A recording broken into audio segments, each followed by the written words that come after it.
How do you do romance in the real world?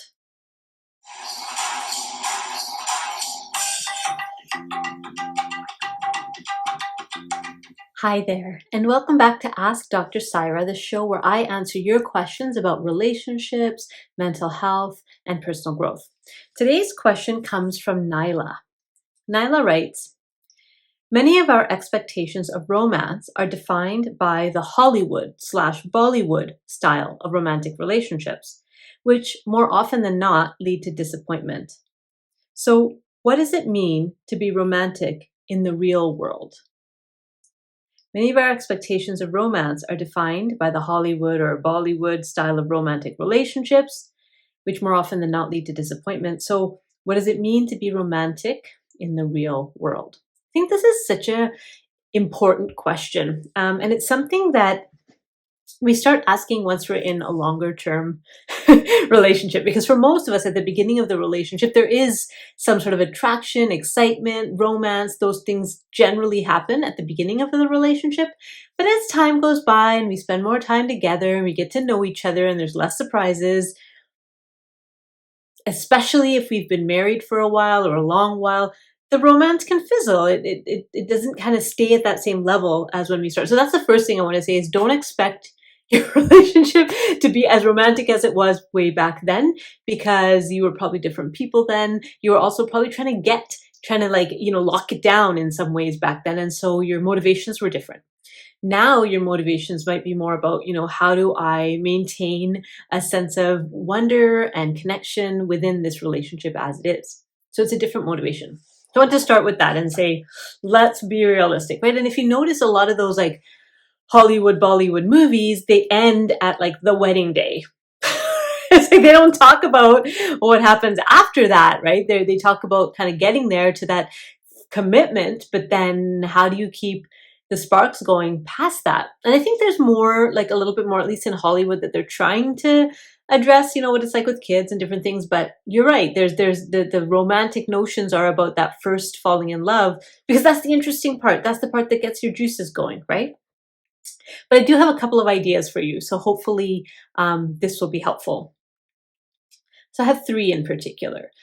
So the first one is it's kind of a concept of their like inner landscape, right? So do you know your partner's inner terrain, their inner landscape? Is their inner landscape like mountains, or is it a meadow, or is it, a waterfall area? Like what is your person like on the inside? And this is really important because often in relationships we're really, really clear on what we want and who we are, but sometimes not as clear, not as crisp about what it is, who our partner is and what they want. We do that at the beginning of the relationships. We try to get to know each other so we can make meaningful gestures. But as time goes on, we're like, oh, I know this person, nothing new here. But that's not actually true, because in my work in therapy, I see how people are changing constantly, whether you're doing it on purpose or not. Just life circumstances will end up changing us, right? So like, for example, with if you have children in your relationship, or if you move to a new location, or if you switch jobs, or if you have a significant loss, or if somebody's struggling with their mental health issues, all of these kind of life events are going to impact us and start to form us in a different way. So the first thing I would say is to get curious about your partner's inner landscape. What makes them tick? What's important to them? What doesn't really seem to matter to them anymore, but used to matter before? What are their hobbies right now? What makes them light up? And instead of waiting for that person to do it for you, like I want my partner to know me, it's like, okay, can I take some interest? Because often I find that the people who complain that there isn't romance in the relationship are the ones who are missing the romance in relationships. You're the one who's saying, there's something lacking here. And my teacher, Chuck Spezzano, says, if you've noticed it's missing in any relationship, if you've noticed that something's missing, then you're the one who's called to bring it, not just in romantic relationships, in any relationship. So if you've noticed the romance is missing, then it's like, okay, I need to now start taking steps. And the first step is to really get to know my partner's inner landscape. right? And feel comfortable navigating that landscape, right? Are there some landmines there that I seem to walk on suddenly and not really know how or why that happened? To get really curious about who is this person on the inside. And it doesn't necessarily mean you have to like sit down and have like long therapy sessions with them to learn that, right? You just watch and observe, ask questions about, I noticed that, you tend to like really enjoy, I don't know, I'm thinking about our relationship. Morning walks, right? So my husband and I, we were doing this morning walks thing for a while, but he was the one who was kind of going on these morning walks. And I'm like, okay, so that's something that's important to him. And then I like squeezed my way in. And then we talked about how sometimes he just wants to go for a walk alone, and sometimes he's happy to do it together. But just watching and noticing like, oh, this is something he likes. Maybe I can use that as an opportunity for connection, right? Without impinging on somebody's space and always having to be around. Notice their inner landscape, get to know them in that way.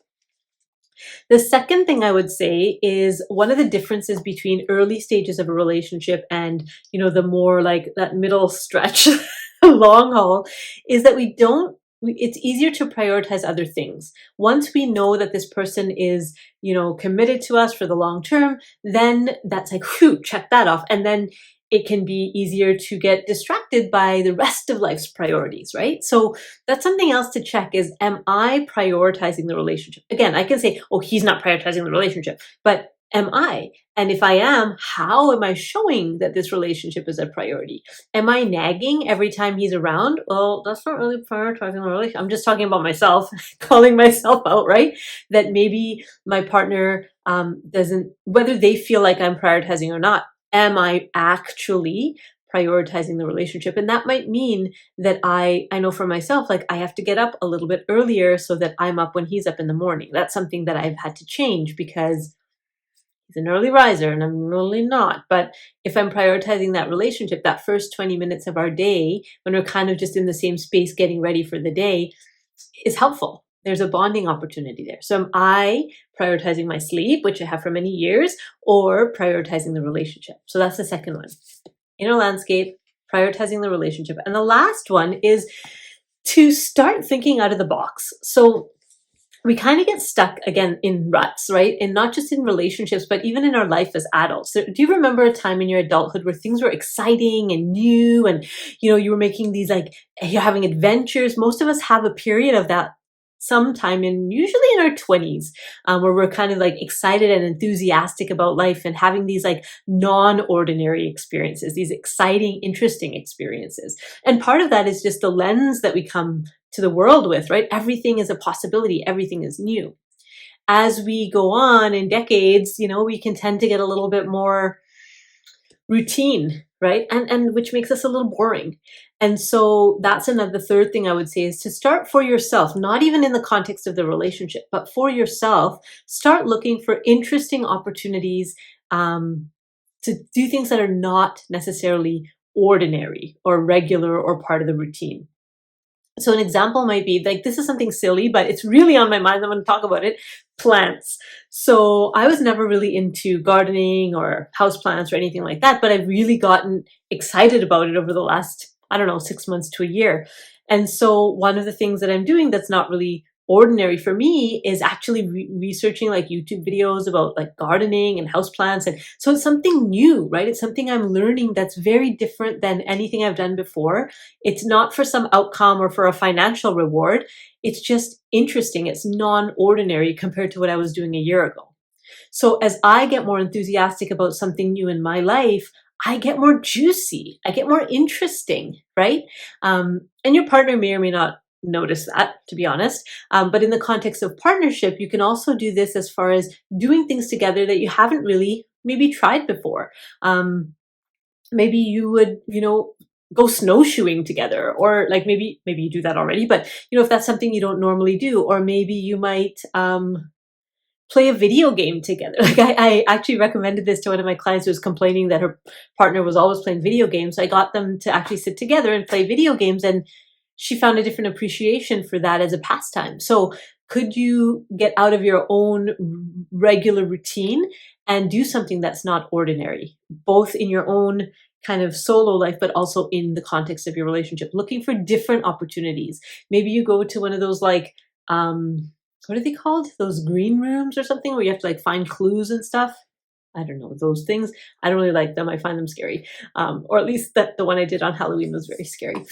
But yeah, like different things, right, that you wouldn't necessarily think of. If there's that same restaurant that you always go to, well, maybe you try a different restaurant, or maybe you go to that same restaurant, and you try a different meal, right? Busting out of that rhythm, the routine, because that over time becomes super boring. And romance requires juiciness. It requires interest. It requires something not expected and not ordinary. So those are my thoughts about how to keep the romance going in the real world. First, getting to know your partner's inner landscape, really getting to know what makes them tick and what makes them thrive, and you bringing kind of the romantic gestures rather than waiting for a gesture. Second is prioritizing the relationship and looking at where you might have put it a bit on the back burner. And then finally, looking for opportunities to do things that are non-ordinary, that are outside of the ordinary experiences that you and your partner have on a regular basis. So hopefully that was helpful. If you found this useful, I would really love for you to like the video. Because then more people can find it. I guess if I have like subscribers and likes, then more people find these videos. So like, subscribe if you'd like to get notifications. I usually put out a video every so often, and so you'll be notified of that. Feel free to share it with other people who you're like, oh, they could really use this. Share it along. And if you have a question, you can email me, and that information's at the end. Talk to you later. Bye.